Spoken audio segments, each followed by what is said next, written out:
as you're doing this, you're working, you're going to school, you've emancipated yourself by now. At what point what job did you have when you started going to college? Because from what I see here, it wasn't just... I stopped working when I go to college. I didn't have to work. Okay, why? My full ride. You had a full ride? Mm-hmm. My tuition paid for, my housing paid for, my books. Explain that. Like, all right, what allowed you to have this? Half my scholarship comes from being emancipated and being, poor. And the other half comes from, like, academics. I had, like, a 4.3 when I graduated, a pretty high SAT score, did very well on those. So academically, I was, considered high up there, but then my standards combined with that just, it seemed like a no-brainer for them, so to speak, because, colleges unfortunately really like that stuff, people with good stories and good academics, which is a little annoying because, in my opinion, education should be free, but that's a whole different topic. Yeah, I'm with you on that. Yeah. All right, so what high school did you go to? I graduated from Oswego High School, and despite me moving like 17 times with my family, because my mom and dad moved a lot, like every 6 to 9 months. Despite them moving that much, I stayed in the same high school the whole time, even though like my address wasn't exactly in the or the district boundary, so to speak. We made it work. I made it work. I wasn't a fan of changing schools. How did you make it work? Yes. Did you have your own car? Did you how did you even get to school? I did have a car. I drove a 1999 Saturn SL2, nice little 2-door. Yeah. Paid $800 for it. Yes, sir. And then it broke. So then I got another one, but from 2000 for $1,200. And then it also broke. And I haven't owned a car. And that's how you, when you got it fixed, you told them, "Hey, I'll work this off. What can I do?" Mm-hmm. Jesus, man. That's impressive. Like already, you're an impressive person, just because of the adversity that you. Just gotta live, man. Yeah. Gotta push on. Jesus. No other option. Hey, man. All right. So you got a full ride to where? University of Illinois at Urbana-Champaign. I partied there several times. It is a top party school, I've heard. Yeah, just a 6-hour drive from where we were at.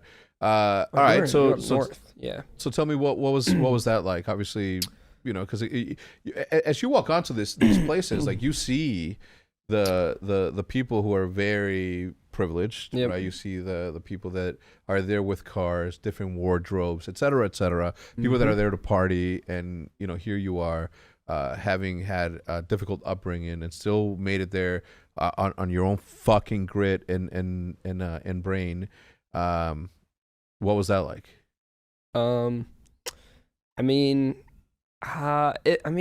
It feels good, but like I said, like I don't really bask in anything for too long. There's no point. Like I just saw it as I got to keep it going. The first semester I definitely had fun, so to speak, but it was also COVID. My freshman year in college was COVID, so there was no anything. There were no in-person classes. Nobody was outside. Like it was really boring. It was extremely boring, actually. You know what? That's something that I never asked Matt. Like, what did college kids do during COVID? It ruined school. Parties? It just ruined school for us. Okay. Because it basically accustomed us to online, really easy, fake school for 3 years, and then they threw us back into harder school, harder than it was before. And I was not a big fan of that, and I don't think many students are, and the grades definitely reflected it. I remember my psych class, we had an average on our tests of 65, and our professor was cool with that. I was like, what do you mean you're cool with that? 65? I'm like, you think the students are the problem? There's 180 of us. You think 180 students are a problem versus one professor? Yeah. No. And you said this? Oh, yeah. She doesn't care. They don't care. They're just collecting a paycheck. They're getting paid. Yeah. We're not. We're paying for it. Yeah. But there's a lot of good professors. Of course. So Don't. Yeah. All right. So you have this thing, as I see here, that you started pre-law, physics, and political science.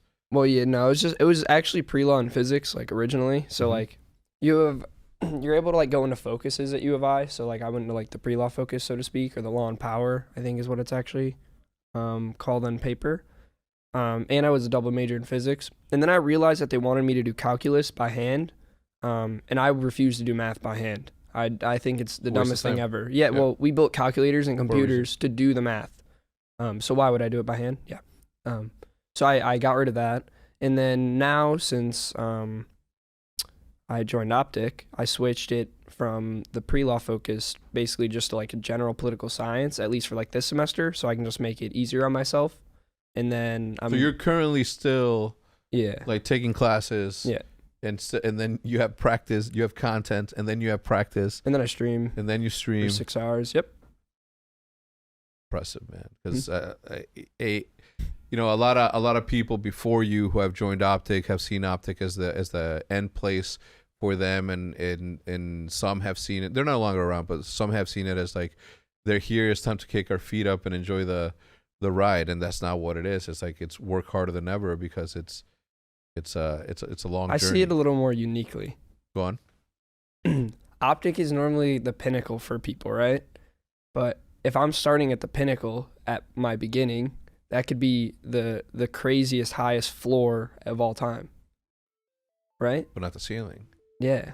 I like that. Yeah, like I can take the OpTic and do so much more with it. Dude. With OpTic. Yes. Like, you know what I'm saying? I do. Okay. I Like love that's that. what I see. I love like, that.